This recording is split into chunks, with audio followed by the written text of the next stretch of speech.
Bonjour, nous allons conclure le Tanya d'aujourd'hui. Nous allons terminer le Pérec 41, le 23 Nissan 5780. Alors, hier nous avons parlé qu'un juif, lorsqu'il étudie la Torah ou lorsqu'il prie, il doit avoir à ce moment-là un sentiment de donner sa vie pour Dieu.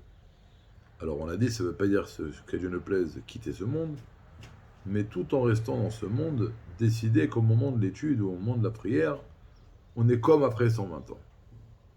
Donc, de la même manière qu'après 120 ans, un homme ne pense plus au monde, la neshama se sépare du corps, donc tous les sujets du corps n'ont plus aucun lien avec la neshama. Et ben, lorsqu'on s'assoit pour étudier ou on vient prier, ben, au moment de la prière ou au moment de l'étude, il faut avoir ce sentiment-là que maintenant il n'y a plus de monde. Il n'y a plus rien qui existe à part Dieu. Et aujourd'hui, l'Admoraken dit que c'est comme ça qu'on doit, avant de prier ou avant de faire une mitzvah ou avant d'étudier la Torah, c'est avec ce sentiment-là qu'on doit s'asseoir. Dieu, je te donne mon âme.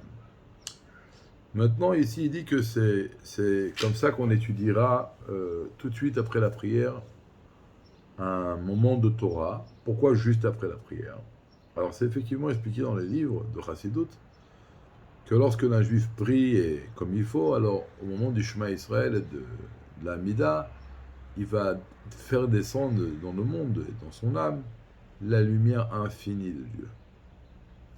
Il faut étudier après la prière pour faire rentrer cette lumière dans la Torah.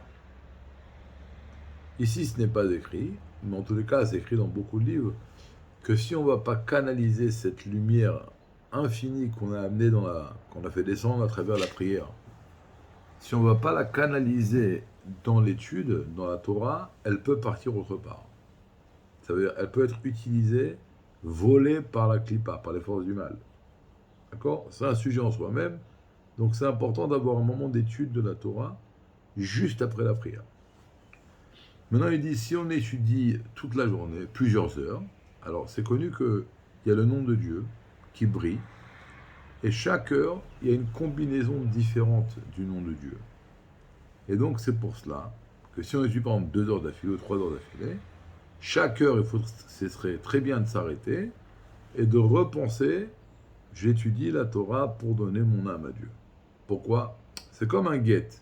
Quand on écrit un get ou un Sfar Torah, alors le sofer, il dit pas tout le temps j'écris ce get pour cette femme, pour l'homme.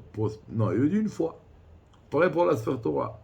Au début qu'il écrit, il dit j'écris ça pour la Gedusha du Sefer Torah, pour la sainteté du Sefer Torah. Mais il ne le dit pas constamment. Pareil.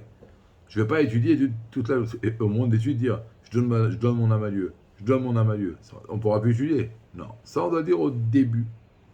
La première ramène d'Afka précisément 2 exemples de Sefer Torah et de Get. Ben c'est Sourmera, de Get, c'est de éloigner le mal, et Sefer Torah, c'est de faire le bien. Donc, avant de chaque chose, de faire une mitzvah, il faut penser, je le fais pour Akadosh. Maintenant, il y a 2 jours, on a parlé d'une intention au moment de l'étude, de la prière, de nos mitzvot, qu'on fait ça pour unir la lumière infinie de Dieu, qu'elle va briller sur la source de mon âme, mais pas seulement sur la mienne, mais sur la source de toutes les âmes du peuple juif. Alors, on a dit que c'est très dur, c'est pas très très facile d'arriver à cette kavana, parce que l'homme est assez énochiste, égoïste, égocentriste, donc en général il a tendance à penser qu'à lui. Alors là, je dois faire les mitzvot pour un but, c'est pas pour moi, c'est pour que la volonté de Dieu soit mise à terme, que la lumière infinie de Dieu va pénétrer le monde, et que la lumière infinie de Dieu va s'attacher avec la source de toutes les neshamot du peuple juif. On peut y arriver, mais c'est assez difficile. Là, il dit, ok, maintenant il y a une autre kavana. Je fais ça pour faire plaisir à Dieu. Je donne mon âme à Dieu pour lui faire plaisir.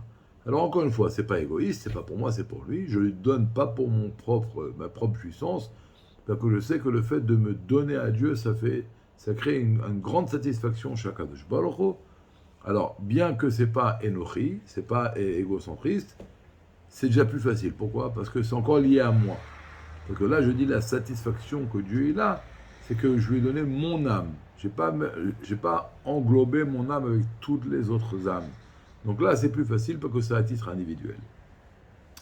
Et ça, le Admour Adaken dit que tout le monde peut y arriver. Tout le monde peut y arriver à 100%, d'être capable de prier, d'étudier, et de dire à Dieu, regarde, je fais ça pour donner mon âme, et parce que je sais que ça te crée une grande satisfaction, et je le fais pour ça.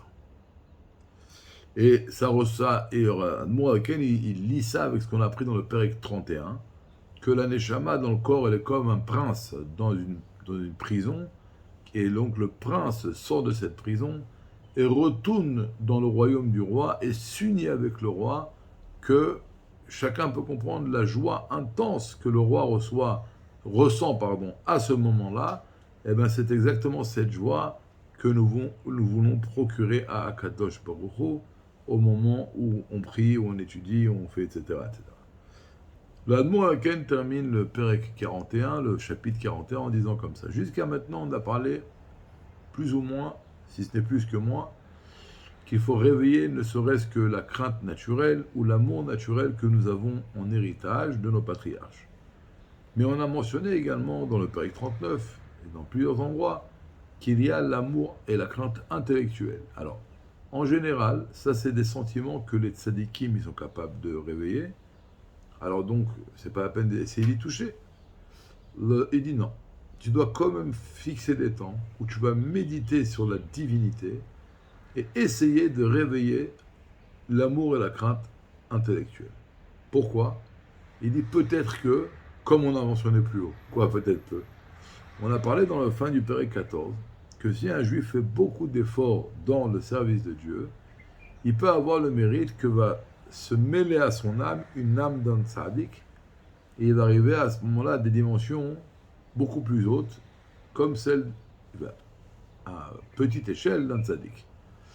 Alors pareil, peut-être qu'à force d'étudier Chassidut et de méditer sur la grandeur de Dieu, peut-être qu'on va mériter qu'un jour, la Neshama de Chassidus, de Rebbeim, elle va un peu s'habiller en nous et nous donner la possibilité, l'opportunité de toucher à ces niveaux-là de l'amour et de la crainte intellectuelle.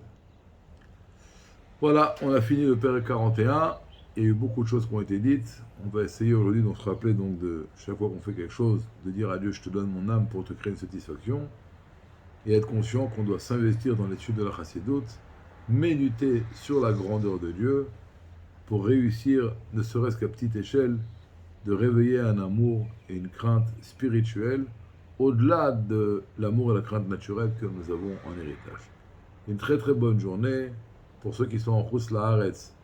Alors, Kaitz Bari, un bon été, en bonne santé, que Dieu vous protège, et bientôt, le Mashiach, il n'est pas encore arrivé, mais il va venir, c'est sûr et certain, comme le Rebbe nous a dit, que Hineze Melech HaMashiach Ba, et le Rabbi l'a dit qu'il le dit en tant que prophétie, et donc c'est une certitude que cette chose arrivera, et on espère que ce sera aujourd'hui.